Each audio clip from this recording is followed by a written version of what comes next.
Muchas gracias por estar de nuevo con Polos Opuestos. Hoy nos acompaña Francisco Barbosa, abogado especialista en relaciones internacionales y doctor en Derecho Público. Y Carlos Holmes Trujillo, bueno, lo conoce todo el país. Usted fue candidato a la vicepresidencia por el Centro Democrático y ahora es precandidato, ¿no?, a la presidencia por el Centro Democrático. Así es, Noemí. Muy legítima por lo demás. Hoy vamos a hablar de un tema que nos incumbe a todos y que es prioritario. El proceso de paz, los acuerdos de paz, los mecanismos de ratificación ciudadana y el tema que ocupa las páginas estos últimos días, que es el de la seguridad jurídica que exige la FARC para la firma del Acuerdo de La Habana. Yo le pregunto a Carlos Holmes algo. Pues ya en este momento que prácticamente se da por acordado todas las negociaciones de La Habana, ustedes ya se dieron por aceptados en el proceso y ya la discusión viene a ser los mecanismos o lo que dijo el presidente Uribe anoche sobre el tema de cómo es la rebeldía y resistencia civil, que se parece mucho a la desobediencia. ¿Cuáles son las diferencias, las similitudes? ¿Y qué quiere decir el presidente Uribe con la resistencia civil frente a los acuerdos de La Habana? A ver, ustedes saben que nosotros hemos venido planteando una serie de observaciones constructivas, una serie de observaciones muy bien pensadas, con mucho sustento histórico y político. No hemos sido escuchados. Cuando el gobierno dice que está dispuesto a escuchar a la oposición democrática, en la práctica lo que quiere es que se suscriba a un acuerdo de adhesión y eso no va a suceder. Frente a esa realidad, ¿cuál es el único camino en una democracia? Llenar pacíficamente las calles para plantear las inquietudes y hacer las propuestas que se consideren necesarias. Eso es lo que vamos a hacer. Pero una vez firmado el Acuerdo de La Habana, llenar las calles, resistirse frente a lo acordado, ¿tiene alguna significancia política o ya el hecho protuberante y además la emoción que siempre trae la suscripción de un acuerdo de paz vuelve nugatorio todos esos esfuerzos? Yo lo que digo es que hay un acuerdo de paz que está en ciernes, hay unas discusiones. Sería mucho más interesante tratar de discutir sobre lo que se va a firmar para ver cómo se mejora, cómo se ven, por ejemplo, los mecanismos de reparación, cómo se va a hacer la implementación del acuerdo. Protestar contra la paz, digamos, no tiene mayor sentido en un país, es decir, este es un pero país no sería una protesta contra la paz de ningún Bueno, modo. efectivamente salir a las calles y decir que no se está de acuerdo en el mecanismo, pues es una particularidad bastante. Pero no es con el mecanismo, son diferencias en la sustancia de los acuerdos. Y además es lo que hemos venido diciendo, el tema de que no haya cárcel para los culpables de los más graves delitos, sí, pero yo parece gravísimo, al igual que la elegibilidad política inmediata, es inaceptable, según nuestra opinión. Pero bueno, ahí viene un escenario y es el siguiente. Hay unos acuerdos que están en este momento a puertas de aceptarse, se está en el mecanismo de cuál es la naturaleza jurídica de esos acuerdos. La implementación es la que va a determinar todas esas discusiones. Sería mucho más interesante ver, por ejemplo, al Centro Democrático también involucrado en la manera como se va a implementar este acuerdo. Salir a decir que se está en contra de la paz o se está en contra del acuerdo de paz que se va a firmar. Usted está haciendo, profesor, pues simplificando un poquito, porque usted lo que está invitando al Centro Democrático es a que se olvide de todas las recomendaciones que ellos han hecho, que dice el doctor Carlos Holmes que no han sido analizadas ni oídas, y que solamente se mire es el mecanismo para refrendarlo o no.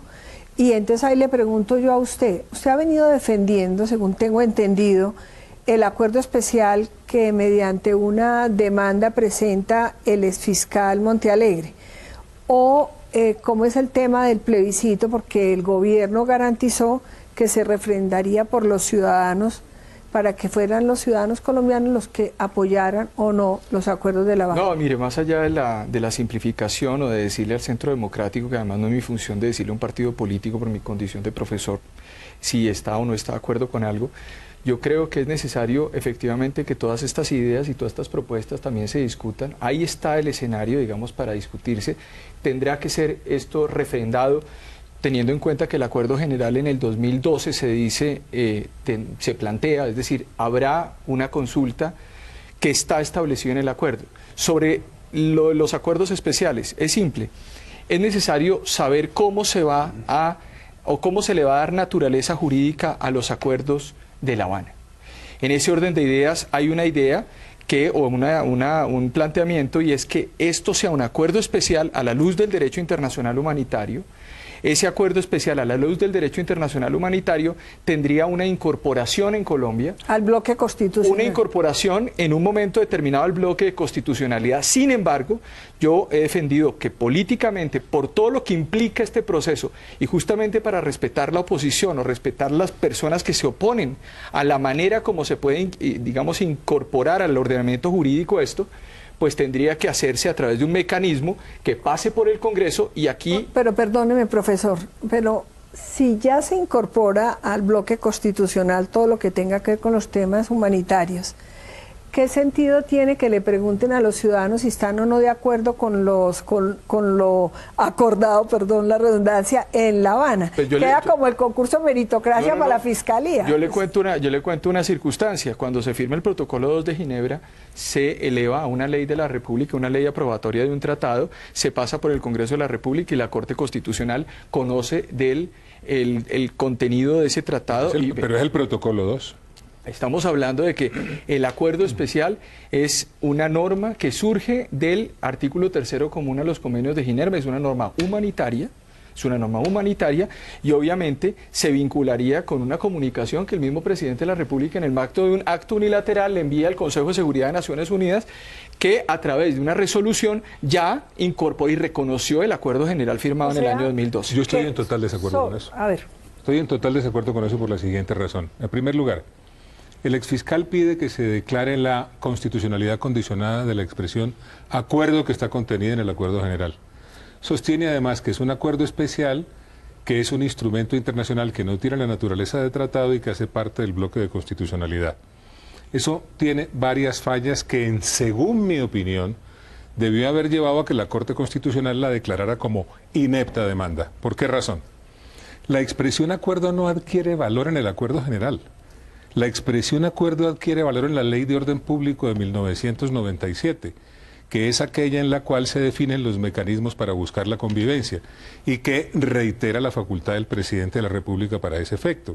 En esa misma ley, además, se establecen los objetivos de los acuerdos que pueden suscribir el gobierno, no el gobierno santo, sino el gobierno colombiano, y ellos son desarrollar el DIH, establecer mecanismos de defensa para los derechos humanos y otros temas que se consideren necesarios.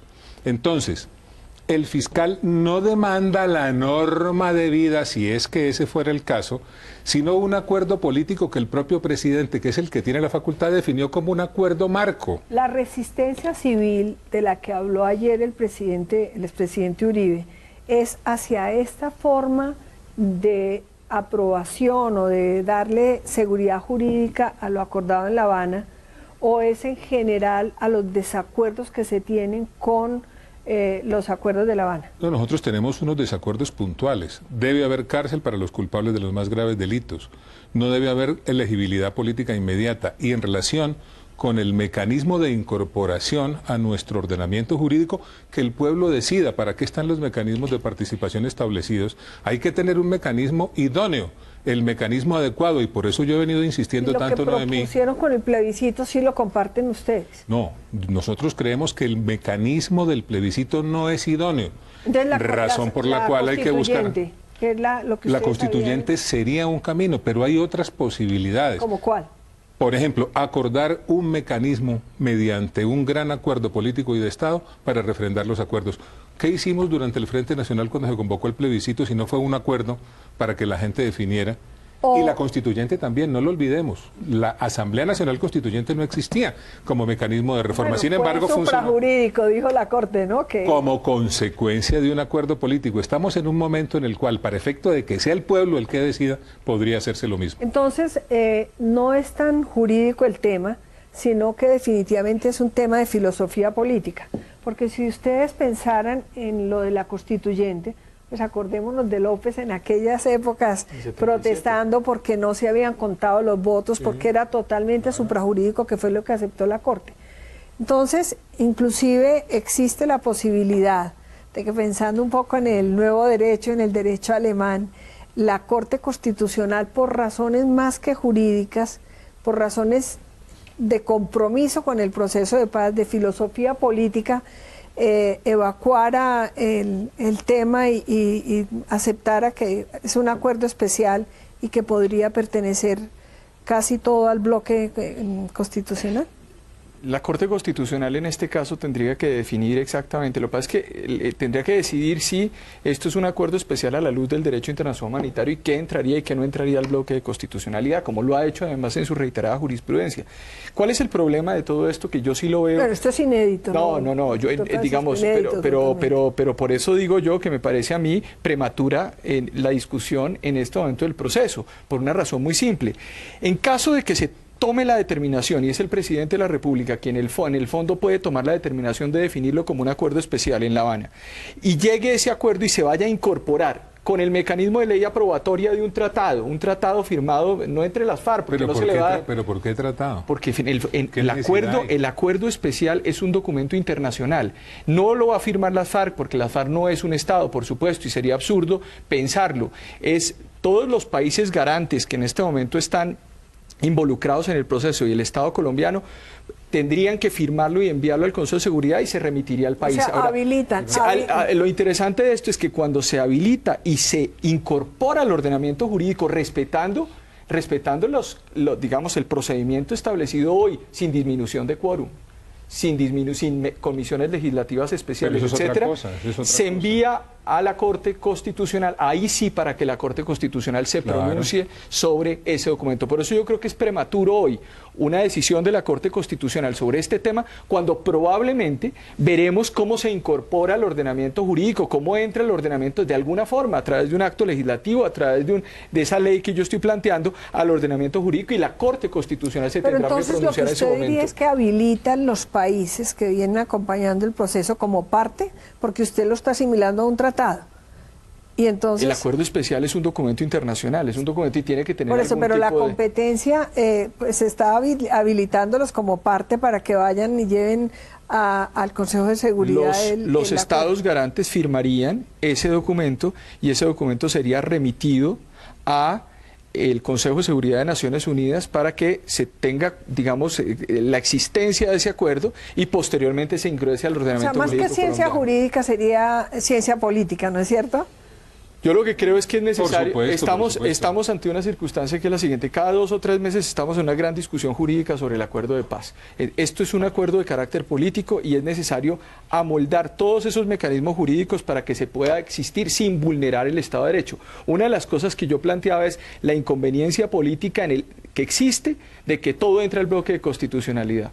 Es lógico en el sentido en que todo tiene que pasar por el Estado de Derecho, es decir, por el Congreso y por la Corte Constitucional, para que el presidente pueda y posteriormente hacer una consulta. El Estado de Derecho es algo más que la Corte Constitucional y el Congreso. Y el presidente de la República. Es la soberanía popular. Y al mismo tiempo, al final del proceso... ese conjunto de normas, se nos está olvidando que se nos está olvidando que toda la...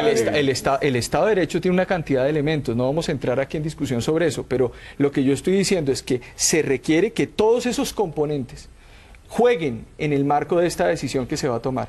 Por supuesto que al final, una vez se resuelve, ¿dónde está el pueblo, profesor? ¿Dónde está el pueblo? Inmediatamente se tome la determinación, se podrá convocar a través de un mecanismo, podría ser una consulta especial, en donde se diga cómo se va a implementar ese acuerdo, cuáles son los mecanismos para hacerlo. Usted lo que quiere decir es que la Corte no debe pronunciarse todavía, sino esperar. La Corte Constitucional se va a tener que pronunciar posteriormente sobre esto. Después del plebiscito, después de que la ciudadanía... ¿Pero sobre la demanda o sobre los acuerdos? No, la Corte tendría en un momento determinado que pronunciarse bien sobre el acuerdo que se ingrese y cómo se le va a dar naturaleza jurídica interna, porque los mecanismos constitucionales así lo indican, o bien en un momento determinado sobre la convocatoria del plebiscito, porque también tiene competencia constitucional para hacerlo. No, pero el orden, a ver, perdón. ¿Pero cuál es el orden de las cosas? El orden, entonces, ¿cuál sería primero? La refrendación ciudadana y después entonces vendría, después de ser aprobado por la ciudadanía, si lo es, vendría entonces la Corte Constitucional mediante el mecanismo que usted propone mirarlo? A mi juicio, la voluntad ciudadana o la manifestación de que se le tiene que pedir al pueblo tendría que darse después de haber dado ese trámite en la Corte Constitucional y una vez ya que ha incorporado internacionalmente y nacionalmente vamos a hacer una pausa en el proceso de paz en Colombia. Vamos a hacer Ahí una estamos en pausa, desacuerdo. pero refrendar popularmente después de la aprobación de la Corte sí es No, es que no, complicado. es que ahí estamos en desacuerdo. Con el uso de la palabra, bueno.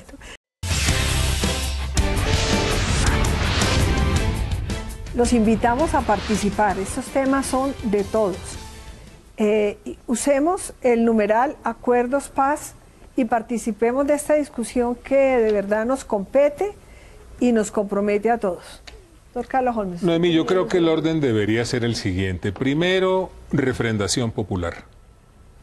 Una refrendación popular que puede incluso incluir el mecanismo institucional para darle desarrollo e implementación a los acuerdos. En segundo lugar, incorporación de lo ya aprobado por la gente dentro del ordenamiento legal, mediante las reformas constitucionales aprobadas o las reformas legales necesarias. Y funcionamiento pleno de la institucionalidad que incluye ya en ese momento a la Corte Constitucional, la cual debe pronunciarse sobre la conformidad o no de esas normas con el Estatuto Básico Colombiano. Y si así fuere, ¿en qué queda lo de la resistencia civil? Plantear una gran campaña como consecuencia del proceso de refrendación que tendría lugar para llamar la atención de los colombianos sobre algunos temas centrales. ¿Posterior o previo? Durante la campaña de la refrendación. Ajá. Durante la campaña de la refrendación, mediante grandes movilizaciones pacíficas, mediante documentos, mediante foros públicos, mediante cabildos abiertos, para que la ciudadanía esté perfectamente enterada del contenido. Imagínese usted que la ciudadanía diga no a los acuerdos de La Habana. ¿En qué quedaríamos después de todo este esfuerzo que se ha hecho? Nuestra posición, ¿sabe cuál sería? ¿Cuál sería? Entenderíamos que eso no es contra el proceso, sino para reorientar el proceso en algunos aspectos que rechazan los colombianos. Pero si los de las FARC, que son la otra parte, no aceptan, digamos, cárcel, sino penas alternativas a la cárcel. Y todavía no está claro lo de la política, porque dependiendo si son delitos de lesa humanidad y dependiendo si la pena que se les llega a poner alternativa les impide hacer política inmediatamente. Yo le diría lo siguiente: si las FARC de verdad quieren hacer la paz e incorporarse en la legitimidad colombiana, tienen que aceptar que los resultados de la voluntad popular no siempre les sean favorables. Esa es una manera de ir consolidando. O sea, no sería acabar con el proceso, sino revisar esos dos puntos solamente. Revisar todo algunos, lo otro les gusta. Revisar algunos puntos y reorientarlos. Así entenderíamos un no en el reorientar significa decir no a la paz en este momento. Es decir, cuando se dice que si se va a hacer un referendo antes de la firma del acuerdo, una refrendación antes de la firma del acuerdo, uno dice, pero ¿cómo se va a refrendar algo que no ha sido acordado? No, perdón, la firma, se firma. No, firma y refrendación. Y se refrenda. Entonces, claro, por supuesto. Estamos completamente de acuerdo en que debe haber una firma del acuerdo, obvio, una incorporación de esos mecanismos y posteriormente se debe hacer... Perdón, la incorporación de los mecanismos es lo que depende de la Corte Constitucional. Pero es que la incorporación, digamos, si se firma como un acuerdo especial, sería parte, digamos, en esencia, sería una parte del derecho internacional humanitario. Y ahí habría un núcleo esencial. Pero se firma como un acuerdo especial, claro, se firme como un acuerdo especial el Acuerdo General de Paz. Pero ¿En general o la parte humanitaria? Pero es que el Acuerdo General de Paz, como se hizo en El Salvador, contiene todos esos elementos, los mismos elementos que uno no puede decir simplemente que el acuerdo humanitario lo que busca es tratar de reducir las hostilidades de las partes o tratar de resolver un problema de los prisioneros en un conflicto. Pero eso es lo que dice el derecho internacional humanitario. El acuerdo humanitario también establece el mecanismo de terminar un conflicto. Ahí hay una gran discusión. Perdón, hay varios mecanismos previstos en el derecho internacional. La misma Corte Constitucional en sentencia C-225 del 95 lo dice, lo plantea diciendo que el derecho humanitario sirve para terminar los conflictos, no solamente para conducir hostilidades o para, digamos, resolver un problema de los prisioneros. Pero vuelvo a un tema que se planteaba. Pero ahí hay otro desacuerdo fundamental. Pero se dice, es que no se está de acuerdo con el tema de la cárcel. Pero mire, hay que leer el acuerdo de justicia. El acuerdo de jurisdicción de paz establece que va a haber cárcel, establece los mecanismos. Lo que pasa es que no podemos plantear un acuerdo de paz con una justicia punitiva o con una justicia retributiva, porque pues en el fondo, desde el mismo momento en que el presidente Juan Manuel Santos... ¿Permite hacer una precisión, profesor? Desde el mismo momento, y ya terminé, que el presidente Juan Manuel Santos hizo la negociación, entró en una negociación y no en un sometimiento. En ese orden de ideas, la justicia restaurativa tiene otros componentes como verdad, garantías de no repetición, etcétera, que tienen que funcionar y tienen que plantearse. A la otra parte. A ver, en relación con la cárcel, el problema es el primer camino que se establece en esos acuerdos, que consagra que el responsable de uno de los más graves delitos que acepte su responsabilidad oportunamente recibirá como sanción la restricción de la libertad, no la privación. No tenemos inconveniente con el segundo camino, que es la misma persona que acepte su responsabilidad extemporáneamente, porque esa persona será sancionada con privación de la libertad. Ni tenemos inconveniente con el tercer camino, que establece que el que no acepte la responsabilidad y se someta a un juicio contradictorio, si es condenado, tendrá una sanción de privación de la libertad de 20 años. El primer camino es el problema, que es lo que da lugar a que allí haya una impunidad disfrazada para los culpables de los más graves delitos. A ver, entonces, profesor, usted nos está debiendo dos respuestas. Una, la refrendación popular que le ofreció el presidente, le garantizó el presidente a los ciudadanos. Después de que fuera incorporado como acuerdo especial, ya es prácticamente, ¿para qué sirve el plebiscito? Si ya hace parte del bloque constitucional, de acuerdo con lo aprobado por la Corte, si así fuere, número uno. Y lo segundo, el papel del Congreso en todo este debate.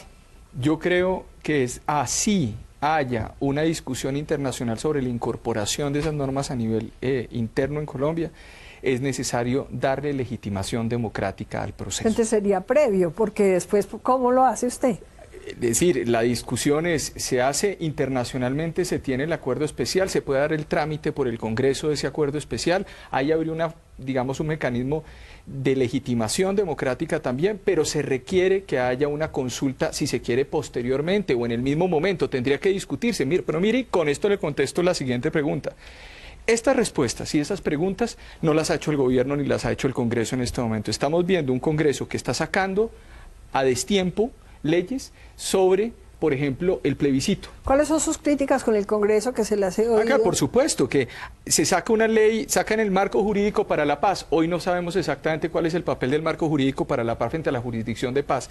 Se saca el tema del plebiscito. Hoy del referendo primero. Del referendo y hoy del plebiscito. Y tenemos hoy una discusión del plebiscito y en La Habana ni siquiera se ha discutido entre las partes ese asunto. Si nos tienen en el país hoy discutiendo sobre temas que probablemente van a tener un desenlace diferente dentro de unos meses. Hablábamos de la Comisión Legislativa Especial, ya no queda nada de la Comisión Legislativa Especial. Entonces estamos agotando el Congreso, que va a ser el mecanismo para hacer la implementación de todos esos acuerdos. Entonces, ¿cuál es la sugerencia del Centro Democrático y en qué consiste la resistencia frente a estos mecanismos que propone el profesor y un poquito la falta de claridad que hay en Colombia por parte de todos los actores, a mi juicio, sobre la materia? ¿Cuál es la Pues el gran problema es que esta es una negociación que se está adelantando entre un presidente que tiene el 13% de apoyo popular y una organización terrorista que padece del 97% de rechazo por parte de los colombianos.